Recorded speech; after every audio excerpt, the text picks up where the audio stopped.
మన మధ్యలో ఉన్నటువంటి సహోదరుడు పండు మనకి చదివి వినిపిస్తాడు. 23 కీర్తనని బిడ్డ చదివి మనకు వినిపిస్తున్నగా మనకి తెలుసు. ఆ మాటలు తిరిగి బిగ్గరగా ఏకీభించి చెప్పవలసినటువంటి వారిగా ఉన్నాం. కాబట్టి అందరం కూడా కలిసి ఐక్యతతో మాటలు చెప్పి ఆ కీర్తన భాగాన్ని ముందుకు కొనసాగించుకుందాం. 23 కీర్తన.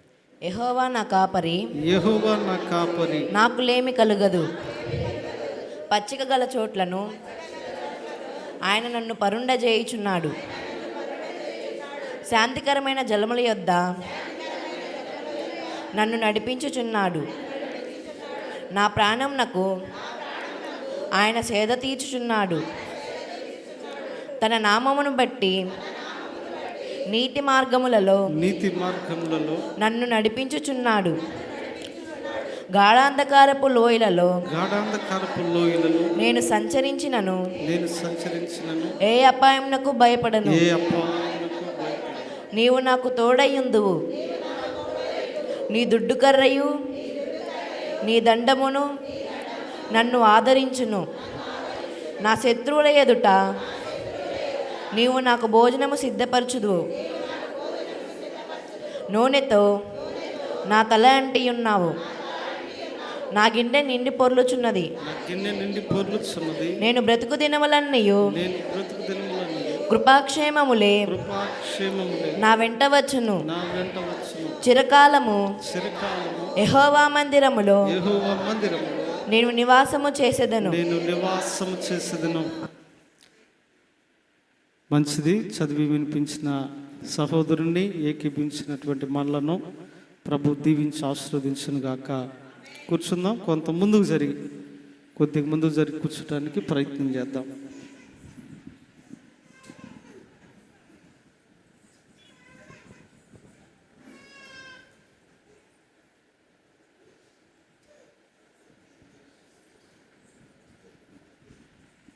మంచిది. చక్కని శ్రేష్టమైన కీర్తన మనం చదువుకుందాం. ఆ చదువుకున్నటువంటి కీర్తనలో కీర్తనకారుడు అనేక విషయాలను జ్ఞాపకం చేస్తూ ఆయన చెప్పినటువంటి మాటలు మనం ఒకరి తర్వాత ఒకరింబడి ఒకరు చెప్పుకున్నాం. ఆ మాటల్లో మొదటిగా యెహోవా మనకేమై ఉన్నాడో ఒక్కొక్క భక్తుడు ఒక్కొక్క రీతిగా చెప్పారు. కొంతమంది ఆయన నాకు తండ్రి అని, కొంతమంది నా యజమానుడని, కొంతమంది నా పోషకుడని, ఒక్కొక్కరు ఒక్కొక్క రీతిగా యెహోవాను గురించి తెలియపరిచారు. కీర్తనకారుడు అంటాడు కదా, యెహోవా నాకేమై ఉన్నాడంటే కాపరి అయ్యి ఉన్నాడు. He was my shepherd. ఆయన నాకు కాపరి అయి ఉన్నాడు. ఎందుకంటే నేను మేపుతున్నటువంటి గొర్రెలకు నేను కాపరినైతే ఆయన గొర్రెనైనటువంటి నాకు ఆయన కాపరి అయి ఉన్నాడు అని. యెహోవా కానీ కాపరిగా ఉన్నట్లయితే ఆయన ఎలాగా మేపుతాడో వాటిని, లేదా ఎలాగ పోషిస్తాడో కూడా అక్కడ కొన్ని మాటలను ఆయన జ్ఞాపకం చేశాడు. ఏమనంటే, ఇదిగో నా ప్రాణానికి ఆయన సేద దీపిస్తాడు, నీతి మార్గంలో నడిపిస్తుంటాడు. కొంతమంది కాపర్లను చూసినట్లయితే ఆ మధ్యాహ్న కాల సమయంలో ఆ సమయంలో ఏదో ఒక చెట్ల కింద వారి మందను అలా ఉంచుతారు. ఎందుకనంటే అవి కొంతసేపు సేద తీరాలన్నటువంటి ఉద్దేశంతో, ఎండ దెబ్బ వాటికి తగలకూడదని, అలాగే నీతి మార్గంలో నన్ను నడిపిస్తాడని. మరి అంత మాత్రమే కాదులే కానీ గాఢాంధకారపు లోయలలో సంచరించాల్సి వచ్చినా కాపరి అయిన యెహోవా నాతో ఉంటే నేను భయపడాల్సినటువంటి పని లేదు. అలాగనే ఆయన అంటున్నాడు కదా, ఆయన నాకు తోడుగా ఉంటాడని, నూనెతో నా తల అంటుతున్నాడు. మంచిది. మన ప్రభువును రక్షకుడైనటువంటి యేసు క్రీస్తు వారి అతి ప్రశస్తమైన నామంలో మీ అందరికీ కూడా హృదయపూర్వక వందనాలు తెలియజేస్తూ ఉన్నాను. ఈ నెల ఆఖరి ఆదివారం కొరకు ప్రభు మనలను ప్రేమించి ఇక్కడ ఏర్పాటగుటకు చక్కని కృపను కలగజేశాడు. మరి మధ్యాహ్న కాల సమయంలో బైబిల్ గ్రంథంలో అనేక మంది రాజులు ఉన్నారు, అనేక మంది ప్రవక్తలు ఉన్నారు, అనేక మంది యాజకులైనటువంటి వారు కూడా ఉన్నారు. మరి ప్రభు కృపను బట్టి అనేక మంది రాజుల్లో కొంతమంది ప్రాముఖ్యమైనటువంటి వారు కూడా ఉన్నారు. వారిలో ప్రాముఖ్యమైనటువంటి వారు ఒకరి గురించి చెప్పాలంటే దావీదు రాజు. దావీదును గూర్చి చెప్పబడిన మాటలు ఏమిటంటే దావీదు మహారాజు అన్నారు. కొంతమందిని రాజుగానే గుర్తించారు, కానీ కొంతమందిని మహారాజుగా గుర్తించారు. ఈ దావీదుని గురించి జ్ఞాపకం చేసుకుంటే ఈయన ఇశ్రాయేలు ప్రజలకు రెండవ రాజు. మొదటి రాజు సౌలు తర్వాత దేవుడు ఈయన్ని ఏర్పాటు చేసుకున్నాడు. మనందరికీ కూడా తెలుసు. ఈయన కూడా ఇంచుమించుగా అనేక సంవత్సరాలు దేవుని కృప చొప్పున ఇశ్రాయేలు ప్రజలకు రాజుగా ఉండి కొనసాగించాడు. ఆయన సమయాల్లో యుద్ధాలు కూడా బాగా జరిగినాయి. అనేక యుద్ధాల్లో విజయాన్ని పొందినటువంటి వాడు. మరి ఈ రాజును దేవుడు కోరుకున్నాడని మనందరికీ కూడా తెలుసు. దావీదు యొక్క తండ్రి పేరు యెషీ. అయితే అతని చిన్న కుమారుడు ఇతడు. అయితే దేవుడు ప్రవక్తను పంపించి సౌలుకు బదులుగా నేను మరొక వ్యక్తిని కోరుకున్నాను, అతని నా ఇష్టానుసారుడుగా లేడు కాబట్టని ఆయన గృహాన్ని పంపిస్తాడు. ఒకరి తర్వాత ఒకరు వస్తారు. ఇంకా కడసారి వాడు ఒకడు ఉన్నాడయ్యా, వాడి మీరు అనుకున్న పనికి పనికిరాడు, అతడు గొర్రెలు మేపుకుంటూ ఉన్నాడంటే అతన్ని పిలవమనగానే అతన్ని చూచిన వెంటనే ఈ దేవుడు చెప్తాడు, నేను కోరుకున్న వాడితడే నీవు ఇతనిని అభిషేకించమని చెప్తాడు. అదే రీతిగా అభిషేకిస్తాడు. తదుపరి యుద్ధానికి వెళ్ళటం కానివ్వండి, ఈయన గొల్యాతును చంపటం, తర్వాత సౌలు తన బిడ్డనిచ్చి వివాహం చేస్తాననే మాట తప్పటం, ఆ తర్వాత సౌలును తొలగించి ఇశ్రాయేలుకు రాజుగా దావీదును దేవుడు ఏర్పాటు చేయటం, ఇవన్నీ కూడా మనకు పరిశుద్ధ గ్రంథమైన బైబిల్లో జ్ఞాపకం చేస్తూ ఉన్నాయి. అయితే దావీదును దేవుడు కోరుకున్నాడు కదా, దావీదును దేవుడు ఏర్పరచుకున్నాడు కదా. ఆ దేశంలో ప్రాంతంలో అనేక మంది మనుషులు ఉన్నా, లేదా యెషాకి ఇంకా కుమారులు ఉన్నా, దేవుడు దావీదును కోరుకోవటానికి గల కారణం ఏమిటి? దేవుడు దావీదును ఏర్పాటు చేసుకోవటానికి గల కారణం ఏమిటి? దావీదుని దేవుడు ఏర్పాటు చేసుకోవటానికి అతనిలో ఉన్న ప్రత్యేకమైనటువంటి లక్షణాలు ఏమిటో కొన్ని విషయాలు ఈ మధ్యాహ్న కాల సమయంలో జ్ఞాపకం చేసుకుని ముందుకు కొనసాగుదాం. ఎంతమంది పిల్లలు ఇంకా ఉన్నప్పటికీ కూడాను, అనేక మంది యవనస్తులు ఉన్నప్పటికీ కూడాను, దేవుడు మాత్రం దావీదుని ఏర్పాటు చేసుకున్నాడు.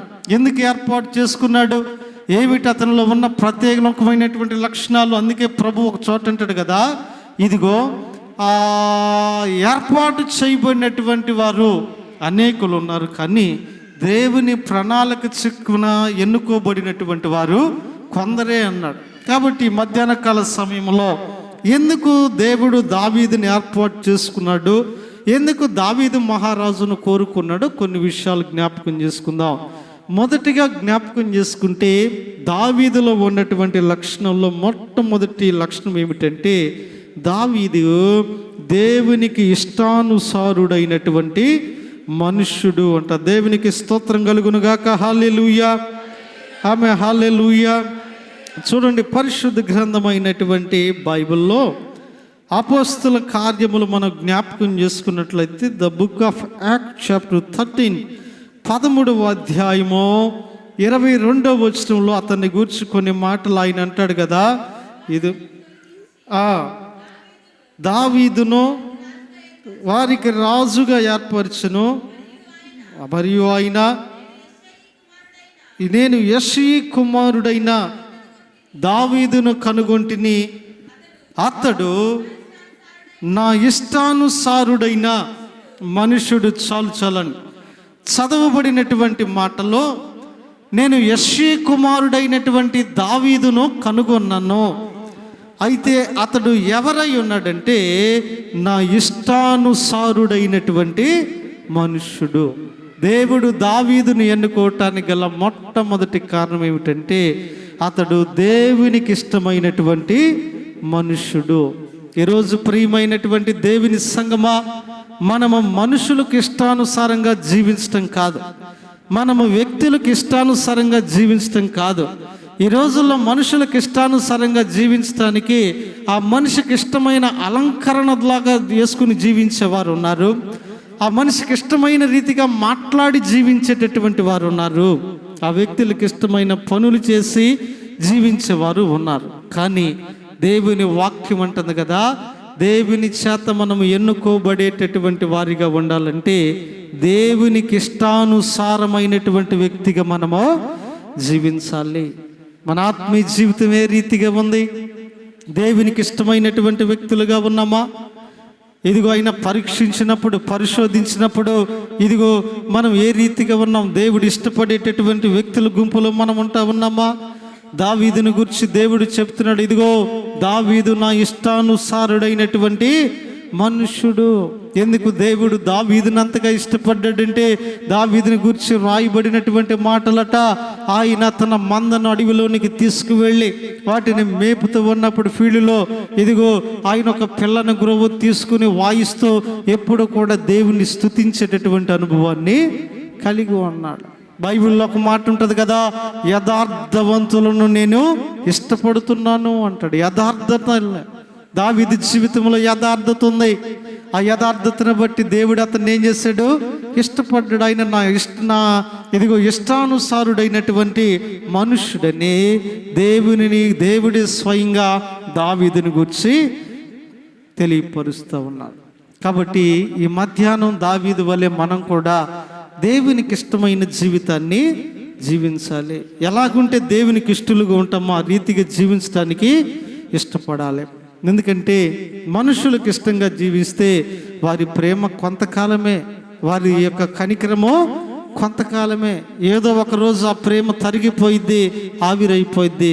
కానీ తరములు మారినా, యుగములు మారినా ఎన్నటెన్నటికి విడువనటువంటి ప్రేమ అయినది. కాబట్టి ఆ ప్రేమను మనం పొందుకోవాలి అంటే we should be live like a David. దావీదు వలె దేవునికి ఇష్టమైన వ్యక్తిగా జీవించేవారిగా ఉండాలి. ఇంకా రెండవది జ్ఞాపకం చేసుకుంటే, దావీదులో ఉన్నటువంటి మరొక లక్షణం ఏమిటంటే, అతడు దేవుని ఉద్దేశములను నెరవేర్చువాడు. ఒకటేమో దేవునికి ఇష్టమైనటువంటి మనిషి, రెండవదిగానట దేవుని ఉద్దేశాలను ఆయన నెరవేర్చేటటువంటి వాడు. అదే అపోస్తుల కార్యములు 13వ అధ్యాయం 22 చివరలు అంటాడు కదా, అతడు నా ఉద్దేశములన్నీ నెరవేర్చునని చెప్పి చాలండి. అతడిలో ఉన్నటువంటి ఉద్దేశం ఏమై ఉన్నదంటే, రెండవదిగా ఇదిగో ఆయన అంటున్నాడు కదా, అతడు నా ఉద్దేశములను నెరవేర్చేటటువంటి వాడు.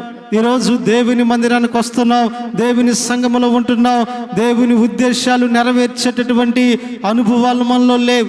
ఈరోజు మనకు ఎలా కొన్ని ఉద్దేశాలు ఉన్నాయో, మనకు ఎలా కొన్ని కోరికలు ఉన్నాయో, మనకు ఎలాగైతే కొన్ని పనులు జరగాలని ఉందో, అలాగే దేవునికి కూడా కొన్ని ఉద్దేశాలు ఉన్నాయి, దేవునికి కూడా కొన్ని కోరికలు ఉన్నాయి.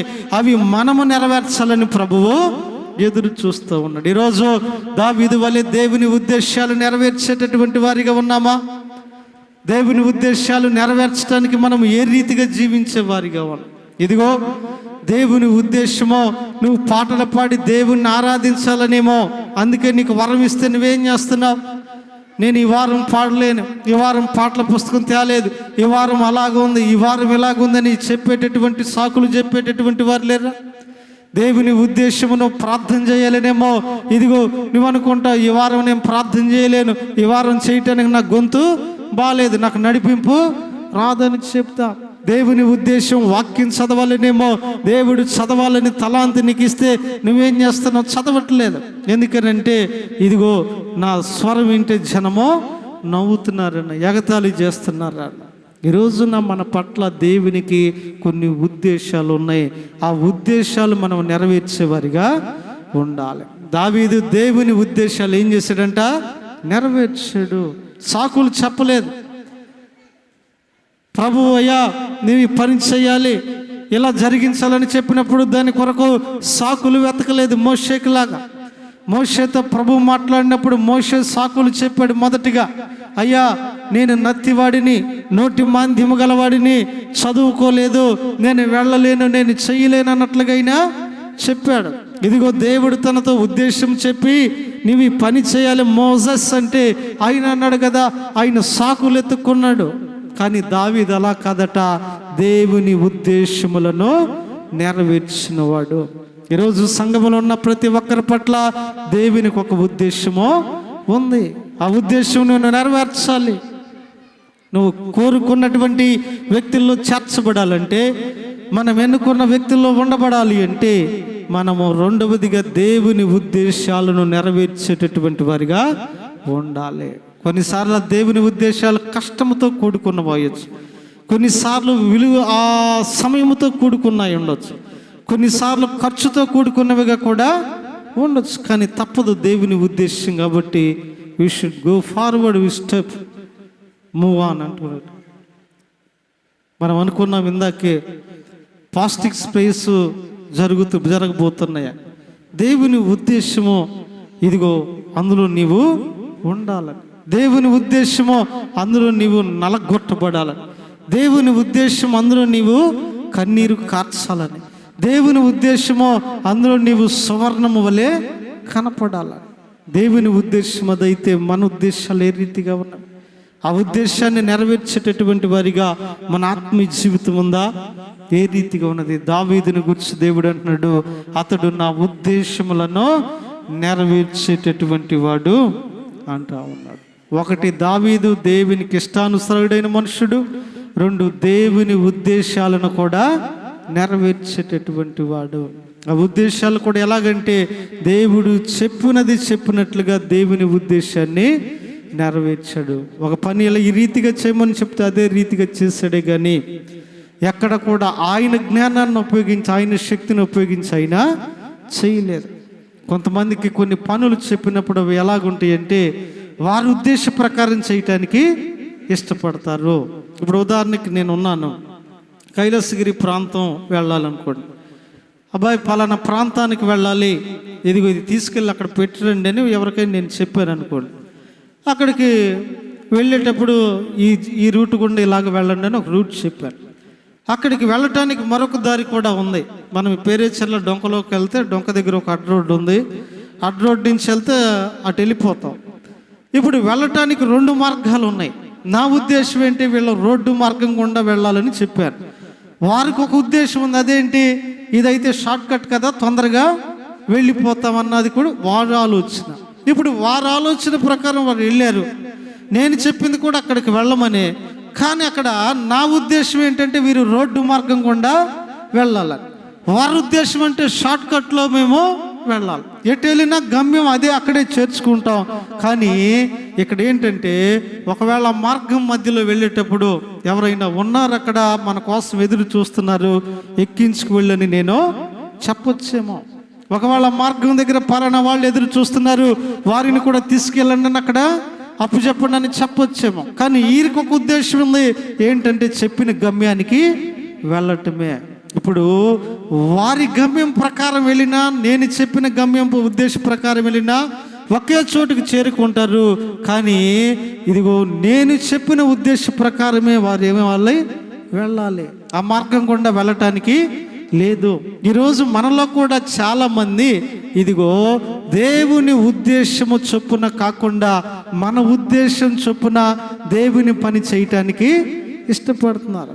దేవుడు చెప్పిన పనే, దేవుడు వెళ్ళమన్న చోటే, కానీ ఏ రీతిగా చేయటానికి ఇష్టపడుతున్నారంటే షార్ట్ కట్లో ఆ పని చేయటానికి ఇష్టపడుతున్నారు. దేవుని ఉద్దేశం అది కాదు. దేవుని ఉద్దేశం ఆయన చెప్పినట్లుగానే ఆ పని చెయ్యాలి. ఎందుకంటే అందులో ఏదైనా విలువ నేర్పవచ్చు, నీతి నేర్పవచ్చు, లేకపోతే అందులో ఏదైనా శోధన ఎదురైతే మెలకువను ఏదైనా ప్రభు నేర్పచ్చు. కానీ ఈ రోజుల్లో ప్రజలందరూ చేస్తున్నటువంటిది ఏమిటి అంటే, ఇదిగో షార్ట్ కట్లను వెతుక్కుంటా ఉన్నారు, షార్ట్ కట్ ద్వారా వెళ్ళటానికి ఇష్టపడతా ఉన్నారు. కానీ దావీదు దేవుని ఉద్దేశాలను నెరవేర్చడానికి ఎటువంటి షార్ట్ కట్ కూడా అయినా ఎన్నుకోలేదు. ఉన్నది ఉన్నట్లుగా, చెప్పినట్లుగా ఆయన మార్గంలో చేసి, ఆయన పనిని చేసి ఆయన ఏం చేశాడంటే, ఇదిగో మరి దేవుని ఉద్దేశాలను నెరవేర్చిన వ్యక్తిగా ఉన్నాడు. దావీదు దేవుని చేత ఏర్పరచబడటానికి మొదటి కారణం, అతడు దేవునికి ఇష్టమైన మనుషుడు, రెండవదిగా దేవుని ఉద్దేశాలు నెరవేర్చాడు. మూడవదిగా అతనిలో ఉన్నటువంటి లక్షణం ఏమిటంటే దేవుని చేత ఆయన సాక్ష్యము పొందాడు. ఎంత గొప్ప భాగ్యం అండి! దేవుని చేత ఆయన ఏం చేశాడంట? సాక్ష్యము పొందినటువంటి వ్యక్తిగా కనపడతా ఉన్నాడు. అదే అపోస్తలుల కార్యములు book of acts chapter 13 verses 22 లాస్ట్లో చూస్తే అతనిని గూర్చి సాక్ష్యం ఇచ్చును. దావీదుని గూర్చి ఎవరంట సాక్ష్యం ఇచ్చినటువంటిది? దేవుడైనటువంటి యెహోవా దావీదుని గూర్చి ఏమిచ్చాడు? సాక్ష్యం ఇచ్చాడు. ఈరోజు మన జీవితాల్లో సాక్ష్యము చాలా ప్రాముఖ్యమైనటువంటిది. Our testimony is a important thing in our Christian life. మన జీవితాల్లో సాక్ష్యం అనేది సరిగా లేనట్లయితే మన ఆత్మీయ జీవితం కూడా సరిగా ఉండదు. అయితే ఇప్పుడు దావీదుని గూర్చి వారు ఏమనంటే సాక్షాత్తు దేవుడు, దేవాతి దేవుడు సాక్ష్యం ఇస్తూ ఉన్నాడు. ఏమని అంటే, ఇదిగో దావీదు నా ఇష్టానుసారుడైన మనుషుడు, నా ఉద్దేశములను నెరవేర్చేటటువంటి వాడని ఆయన ఏం చేస్తున్నాడంట? సాక్ష్యము ఇచ్చుచూ ఉన్నాడు. ఈరోజు మన గురించి ఇదిగో సాక్ష్యం ఏ రీతిగా ఉంది, మన గురించి మన తోటి వారు ఏ రీతిగా సాక్ష్యం ఇచ్చేటటువంటి వారిగా ఉంటా ఉన్నారు. ఈ సాక్ష్యాన్ని గురించి బైబిల్ గ్రంథంలో కానీ మనము క్షుణ్ణంగా పరిశీలించినట్లయితే మన గురించి అంట భూమి ఆకాశం కూడా ఏం పలుకుతున్నాయి అంట? సాక్ష్యాలు పలుకుతున్నాయి అంట.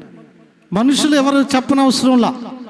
ఒకవేళ మనుషులకు మనం అంటే భయం అని ఒకవేళ వారు మన గురించి చెప్పట్లేదేమో, కానీ భూమి ఆకాశం మన మీద ఏం పలుకుతున్నాయి అంట? సాక్ష్యం పలుకుతున్నాయి. మన అడుగుల సంచారాలు, ఎక్కడికి వెళ్ళాం, ఎందుకు వెళ్ళాం, ఏం చేస్తున్నాం, ఈ మాటలన్నీ కూడా మన గురించి ఏవి సాక్ష్యం పలుకుతున్నాయట? భూమి ఆకాశాలు సాక్ష్యం పలుకుతున్నాయి అంటాడు. ఇంకా లోతుగా వెళితే మన ఇంటిలో ఉన్నటువంటి దూలాలు కూడా మన గురించి సాక్ష్యం పలుకుతున్నాయి అంట. 4 గోడల మధ్య ఉండి మనం ప్రార్థన చేస్తున్నామా, సినిమాలు చూస్తున్నామా, సీరియళ్ళు చూస్తున్నామా, లేకపోతే ఇంట్లో ఏదైనా సమస్య వస్తే బూతులు మాట్లాడుతున్నామా, ఏ రీతిగా ఉన్నామన్నాయి మన ఇంటిలో ఉన్నటువంటి దూలాలు దేవునికి మన మీద ఏం చేస్తున్నాయి అంట? సాక్ష్యం చెప్తా ఉన్నాయి.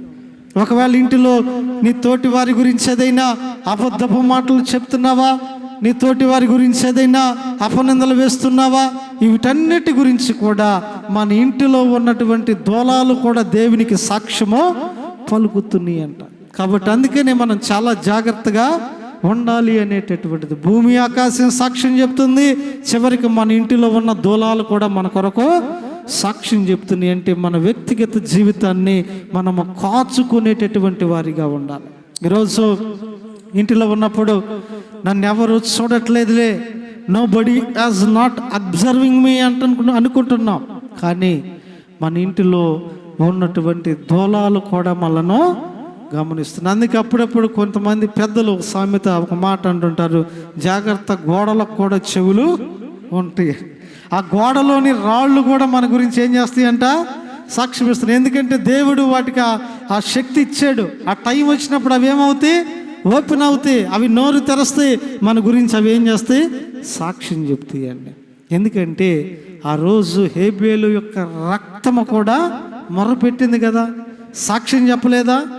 హేబేలు యొక్క రక్తం కయ్యను గురించి. కాబట్టి మన గురించి సాక్ష్యము ప్రాముఖ్యమైనది. అందుకే సాక్ష్యాన్ని జాగ్రత్తగా కాపాడుకోవాలి.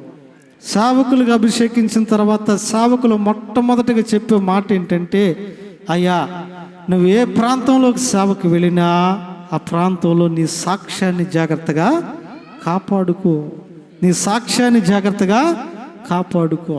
నేను ఎవరికైనా బాప్తిసం ఇచ్చినా వారికి చెప్పే విలువైన మాట ముందుగా ఏంటంటే, నీ సాక్ష్యాన్ని మీరు జాగ్రత్తగా కాపాడుకోండి. ఎందుకంటే రక్షణ పొందకముందు ఒక స్థితి, ఇప్పుడు వేరు స్థితి. కాబట్టి సాక్ష్యాన్ని జాగ్రత్తగా కాపాడుకోవాలి. కాబట్టి దావీదులో ఉన్న 3 లక్షణాలు జ్ఞాపకం చేసుకున్నాం. దేవుని చేత అతడు ఎన్నుకోబడటానికి గల కారణం: 1 దేవునికి ఇష్టానుసారైన మనుషుడు, 2 దేవుని ఉద్దేశములు నెరవేర్చిన వాడు, 3 దేవుని చేత సాక్ష్యము పొందినవాడు. మరొక మాటను కూడా జ్ఞాపకం చేసుకుందాం. మరొక మాటను కూడా జ్ఞాపకం చేసుకున్నట్లయితే మనం ఆ దావీదులో ఉన్నటువంటి మరొక లక్షణం ఏమిటి అంటే దినమునకు 7 మారులు స్తుతించినటువంటి వాడు అంట. 119వ కీర్తనలో మాట అంటాడు చూడండి. 119వ కీర్తన జ్ఞాపకం చేసుకున్నట్లయితే బుక్ ఆఫ్ సామ్స్ 119 వర్సెస్ 164 164వ వచనంలో ఒక మాట అంటాడు, చదవండి.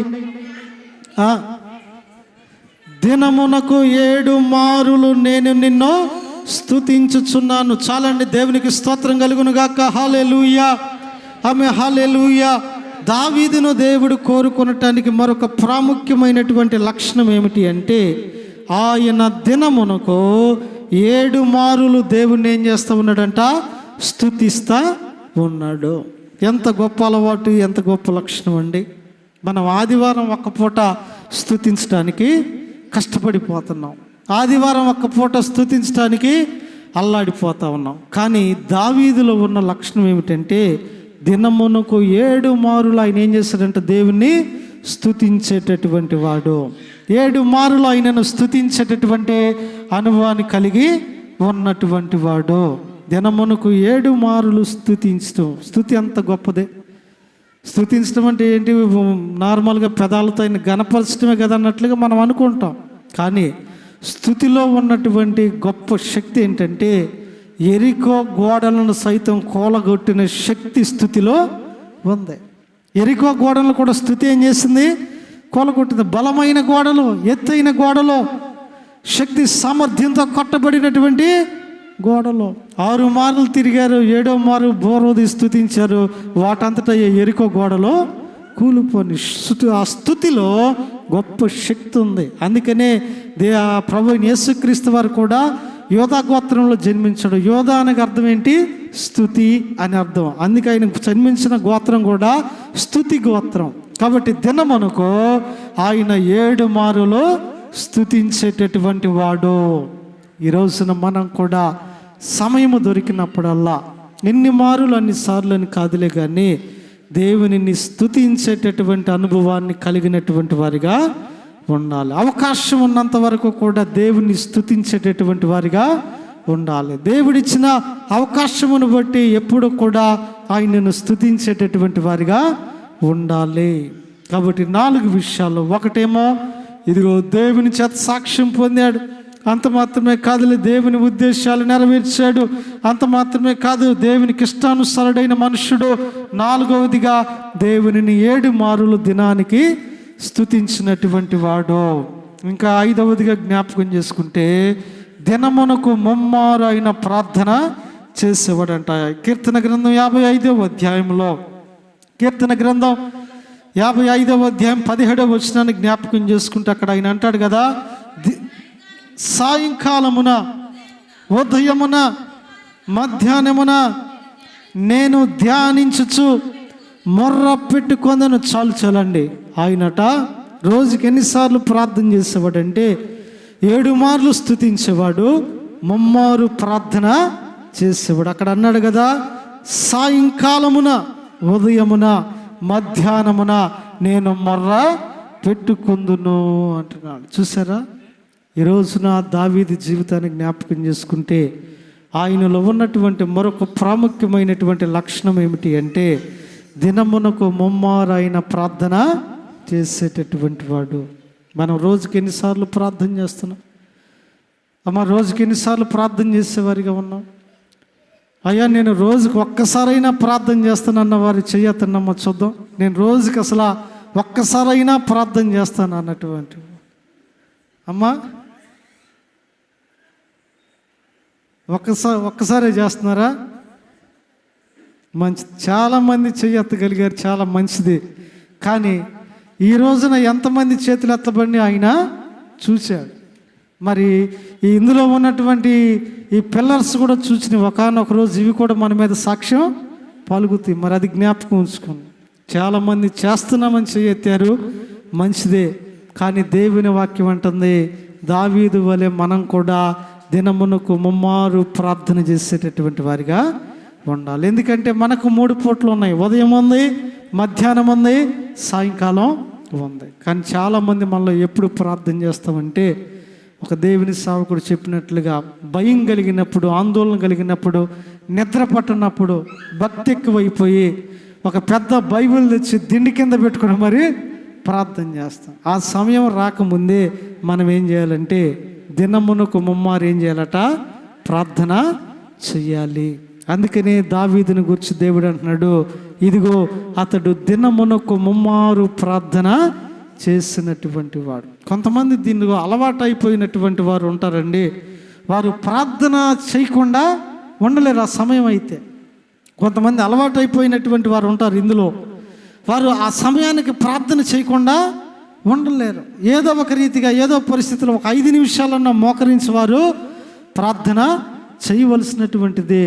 కాబట్టి అన్నిటికన్నా ప్రార్థన మిన్న. మరి నిజంగా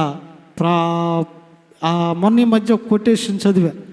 ఆ ప్రార్థన అనే ప్రసంగం అనేటటువంటిది కత్తి లాంటిది అంట. ప్రసంగం ఎలాంటిది? కత్తి లాంటిది. అది దగ్గరగా ఉన్న వ్యక్తినే పొడవగలిగిద్ది. అదే ప్రార్థన అనేటటువంటిది ఎటువంటిదంటే ఒక మిస్సైల్ లాంటిది, అంటే తుపాకీ లాంటిది. అది దూరంగా ఉన్న దాన్ని కూడా కాల్చగలిగిద్ది అంట. ప్రసంగమేమో కత్తి లాంటిది, అది దగ్గరగా ఉన్న వాళ్ళనే పొడవగలదు. కానీ ప్రార్థన అనేటటువంటిది గన్ను లాంటిది అంట. అది దూరంగా ఉన్న వాళ్ళని కూడా పేల్చగలిగే శక్తి దానికి ఉంది. కాబట్టి ప్రార్థన అనే దానికి చదువుతో సంబంధం లేదు, ప్రార్థన అనే దానికి హోదా అవసరం లేదు, ప్రార్థన అనే దానికి ఎవరు నేర్పించాల్సిన అవసరం కూడా లేదు. కాబట్టి అన్నిటికన్నా ప్రార్థన మిన్న. కాబట్టి దావీదు వలె దినమునకు ముమ్మారు మనం ప్రార్థన చేసేటటువంటి వారిగా ఉండాలి. దావీదు మహారాజును కోరుకోవటానికి ఎన్నో కారణాలు ఉన్నాయి, కానీ 5 కారణాలు మనం తెలుసుకున్నాం. ఏమిటంటే, ఒకటి, అతడు దేవుని ఉద్దేశాలు నెరవేర్చిన వాడు, దేవుని ఇష్టానుసారుడైన మనుషుడు, దేవుని చేత సాక్ష్యం పొందినటువంటి వాడు, దినానికి 7 మారులు స్తుతించినటువంటి వాడు. అంత మాత్రమే కాదులే కానీ దినానికి 3 మారులు ఆయన ప్రార్థన చేసినటువంటి వాడు.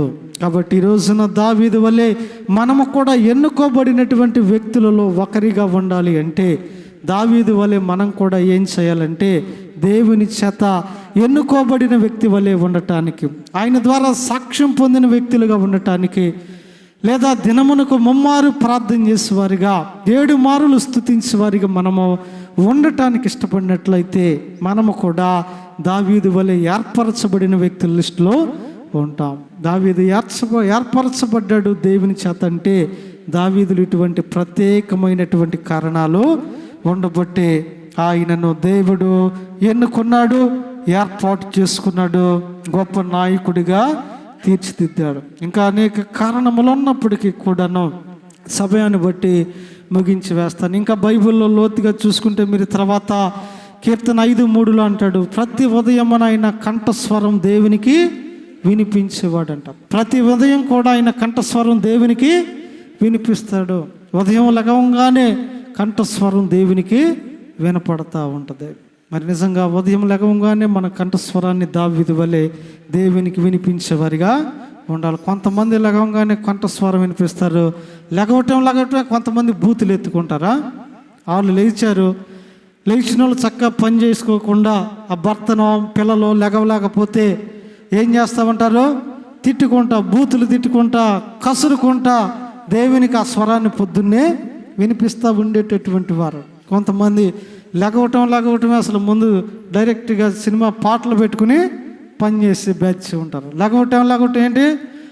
దేవునికి ఆ స్వరం వినిపిస్తున్నారు. చక్కగా లెగవగానే ఒక చిన్న ప్రార్థన చేసుకుని, ఒక చిన్న పాట పాడుకుని నీకు వచ్చి రండి, ఇదిగో నీ పనులు మొదలు పెట్టుకుంటే దేవునికి అది ఎంత ఇంపుగా ఉంటుంది, ఎంత ఇష్టంగా ఉంటుంది.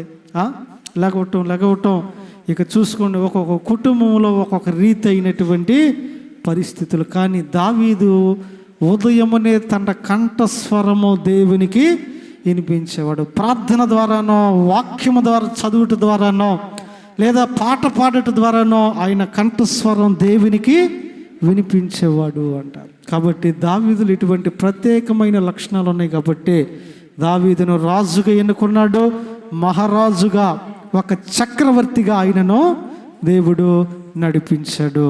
కాబట్టి మనము కూడా దేవుడు మనల్ని పరీక్షించినప్పుడు దావీదు వలె దేవునికి ఇష్టమైన వ్యక్తులుగా, దేవుని ఉద్దేశాలను నెరవేర్చేటటువంటి వ్యక్తులుగా, దేవుని చేత సాక్ష్యము పొందిన వ్యక్తిగా, లేకపోతే ఇదిగో దేవునికి ముమ్మారు ప్రార్థన చేసేవారిగా, స్తుతించేవారిగా, ప్రతి ఉదయం కూడా మన కంఠస్వరము దేవునికి వినిపించేటటువంటి వారిగా ఉండాలని, ఏర్పరచబడిన వ్యక్తులలో మనం కూడా చేర్చబడాలని మనస్ఫూర్తిగా ఆశిస్తూ చిన్న మాటలు ముగిస్తున్నాను. దేవుడి కొద్ది మాటలు దీవించి ఆశీర్వదించునుగాక. అందరూ కూడా మోకరిద్దాం. అందరూ కూడా మోకరించి విన్న వర్తమానం ప్రకారం, ఎందుకయ్యా దావీదుని ఎన్నుకున్నావు? అనేక మంది ఉన్నారు కదా, అయినప్పటికీ కూడా ఆధిక్యతను దావీదుకి ఎందుకు ఇచ్చావంటే దావీదులో కొన్ని ప్రత్యేకమైనటువంటి లక్షణములు ఉన్నాయి. కాబట్టి దావీదుని ఎన్నుకుంటూ జరిగిందని తెలియపరిచిన విధానమును బట్టి వందనములు తండ్రి. స్తోత్రము స్తోత్రము.